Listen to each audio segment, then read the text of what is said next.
Hi, welcome to my home and to my channel. I'm Debbie, and yes, I'm coming from the Pacific Northwest where I live, and I am also offering you a weekly episode on something good about all the generations, the seniors, the Gen Zers, and everybody in between. So come along with me and let's get started.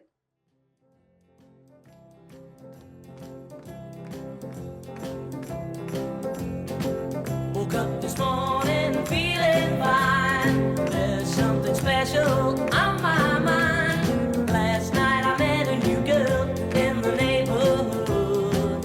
Whoa, yeah. Something tells me I'm into something good. Something tells me I'm into something. She's the kind of girl who's not too shy, and I can tell I'm her kind of guy.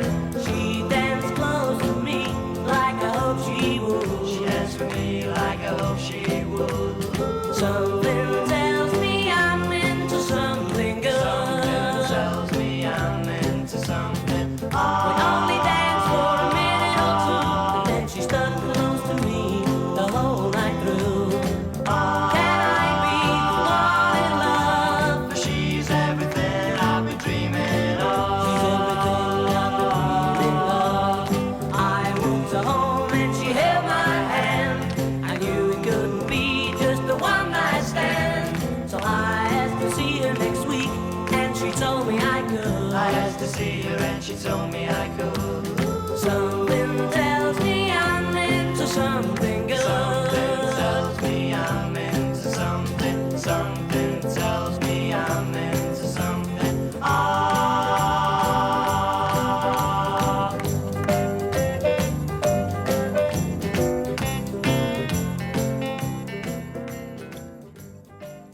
Welcome back, everyone, to part two of It's All Rock and Roll to Me. That's right, it's a two-part interview episode with my baby boomer friend, Doug, a rock musician and singer, and my friend Isaac, who's a Gen Z and also a journalism communications major who also has radio broadcasting background and plays keyboard. Here we are looking over at Guitar Center at all the different cool guitars. But meanwhile, let's get started with the continuation of part two. So here we go. There we go. Welcome back to part two of Something Good with Doug Bonham. I'm Isaac Doobie here on the show, and today we're going to talk all things music and how much it really means to us as musicians, how much better it makes the human experience. And I want to ask you this. I think a good way to just start off this conversation is, why be a musician? I think there's so much stigma around being a musician today. And what was it like, I think, getting into it when you did? And why? Why did you get into it? I really didn't understand the passion that I had at the time. All I knew is I had to do this. I had to play some music, and so I loved the bands that were coming out in the earlier days. The whole British invasion thing and the whole grouping of music that happened between the 60s and the early 70s was so phenomenal. It was an incredible time to grow up and to actually be exposed to this, because boy, did it start some fires in my heart. I just was so intensely in love with the types of music that were coming out, and there were so many different types. So with me, it's something that grew within me and just never stopped, step by step. Correct me if I'm wrong, but would you say that music was kind of like, I don't want to say your only option, but like it felt like your best option? Because I think today there's so many other distractions and so many things in our everyday life that kind of pull us away from sometimes our true meaning and what we're really meant to do. And I think that maybe that's one thing of like being raised in different times. I just feel like there's so many different distractions and so many different options, and everything's just so easy and accessible. Absolutely. Back then things were simpler. the instrumentation, the technology behind music was so simple. We had analog recording that was on a tape. If you wanted to cut something out, you had to cut the tape and splice it back together. These were some non-modern times, but things slowly, as they do in life, they kind of increased to, including the business of music. Back then, it seemed like it wasn't simplistic back then, but when I look at it compared to now, it was so definitely simplistic. For instance, to get your name out there today versus back in the 70s, boy, you had to work hard to get people to know who you were. You put up a lot of posters on the telephone poles, and you ended up making a lot of phone calls, and getting a gig wasn't so easy too. You really had to knock on a lot of doors, and the pay, I think we were all happy if they offered us $100 to do a show. We were like, yeah, we'll each get $15, and maybe they'll buy us dinner too, And that progressed though, and the instrumentation, the types of technologies, all the pedals that they put in all of the different sounds and the synthesizers, all that kind of came into place, and so things have changed. I think one thing is with the advancement of technology, just in my generation's culture, it makes things so easy that sometimes, like, I feel like, at least in my generation, like some people are losing the ability to socialize. And I think even just knocking on one person's door, or I think posters is a different thing, because you can put up things on social media, but social media and technology has made it so socialization in general has kind of become a little bit difficult. I think if you were to tell somebody like, oh, in order to get our band, get our name into something, we need to go knock on this person's door. Right. I think that people would be a little bit like scared about that and a little bit frightened for that. So that's really interesting. To hear about that. It's been an incredible journey between when I used to play in the 70s and what now happens in the 2020s. It's beyond explanation. But it's more complicated, I feel, for the young musicians. But it's what's in your heart. Yeah. All of that technology means nothing compared to you wanting to just get your art out, and you wanted to be part of something that could bring joy to somebody's life. Yeah. And music's that. Yeah. Music is art. I think making music also is very different. Absolutely. I know a lot of people who are very much like, I'm going to be a self-taught musician. I'm going to record in my room with me playing all the instruments, right? And I'm going to put it out on Spotify and hope that I blow up. And that you could never do that. Probably in the 70s and 80s, and trying to. They finally came out with cassette decks, with the cassette tapes, and we were ecstatic. We could actually set that down and say, "Okay, guys, let's play through it," and that to us was incredible. Of course, it sounded terrible. The audio was not as good back in those days, but that's pretty fun. And how do you feel the music scene has shifted? Like, what people like, what people enjoy. What do you think? I think that's developed nicely. I think has, that has grown well. Actually, back in the early days, there were certain kinds of music you find in the bars, and every parts of the country had their own little type of niche. Here in Eugene, it was rock and roll, and the blues pretty much were what they had back in the 70s. And if you wanted country and western, you had to get outside of town to one of the small towns and one of those older cocktail lounge type places, and you might find yourself some country music. Today, you can really whatever you like, it's out there. There's so many options, and there's so many places to play at now comparatively to what we used to have back in those days. So it's grown, and I think it's all for the better that there's people have it easier now to be able to get their music out. You can find anything on YouTube.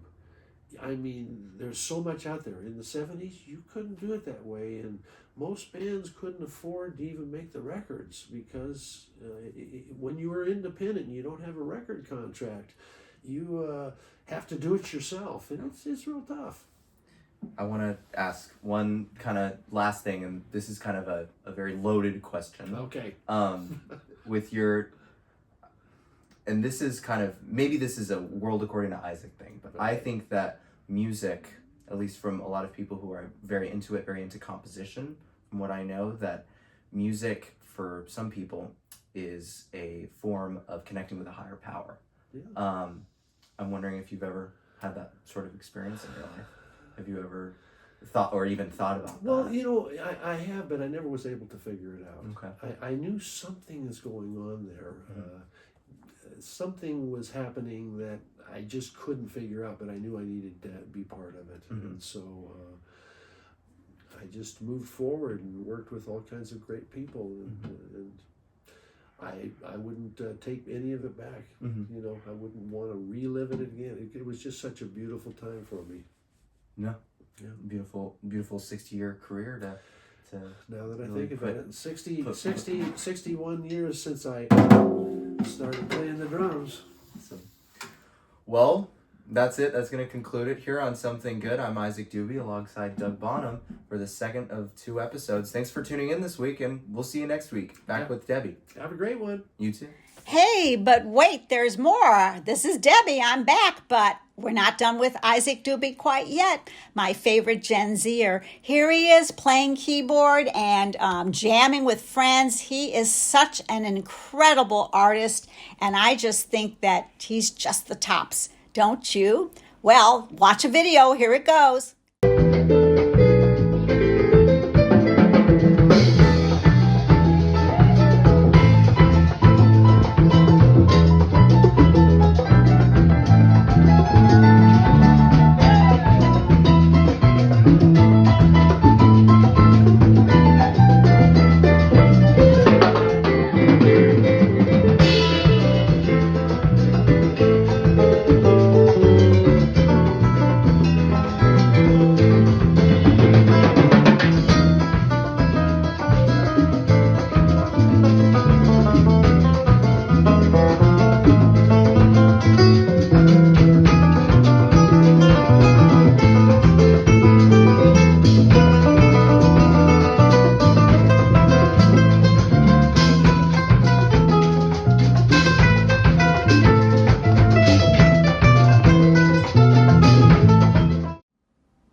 Just love that interview, didn't you? It's so wonderful to compare the generations, which is one of the reasons why I've decided to put this channel together, comparing the generations now with the generations that my baby boomers remember, especially with music.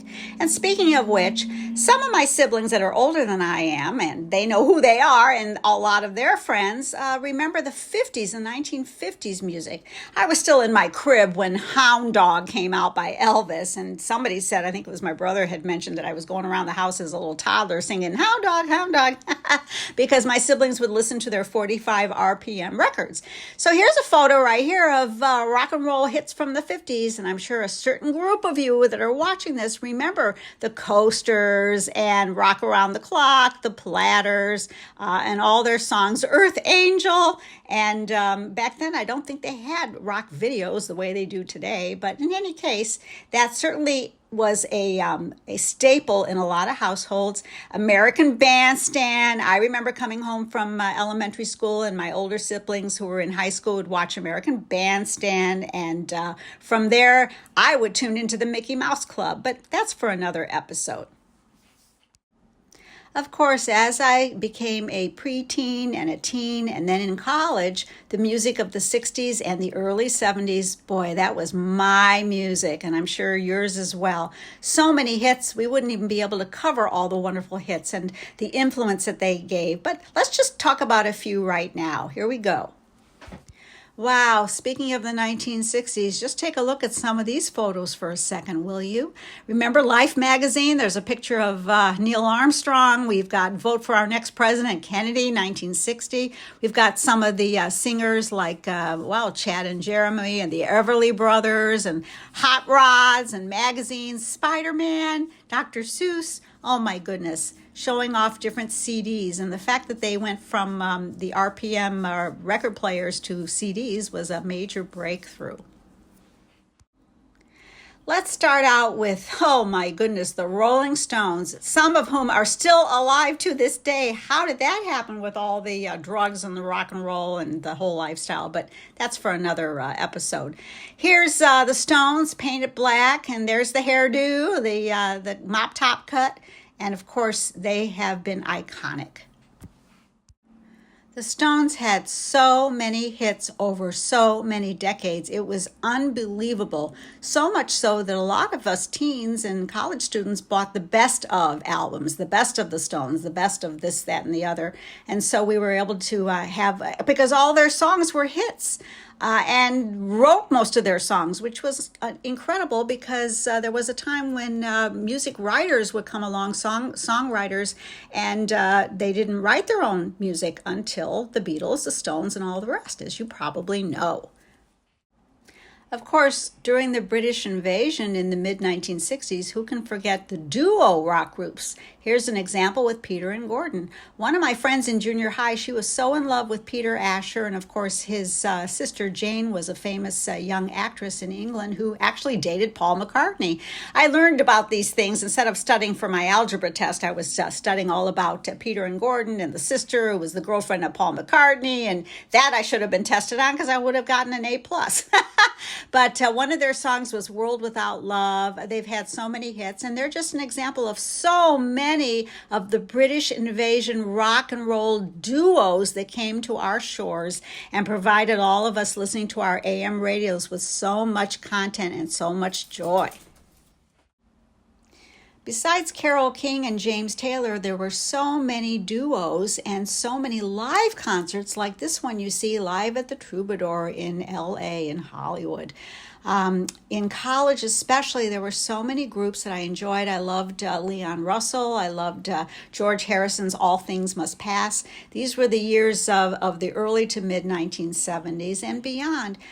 I could never fill in all the different artists that there were, but you know where to find them. You can look them up on YouTube. I'm sure some of you even have collector's albums from when you collected in high school and college. The old vinyl, which has come back now. Who knew? To end this two-part episode series, I wanted to pull up something that was so much fun back in the late 60s from the Beatles, Magical Mystery Tour. And in fact, I was in Liverpool not once, but twice. And they have a bus called the Magical Mystery Tour bus, obviously. They show you all around town where all the Beatles were born and raised, where they went to school, where they were sitting and writing songs, and the Beatles Museum and all that. So next time you're in England, take that train ride 2 hours north of England to Liverpool, and you too can feel like you're on a magical mystery tour.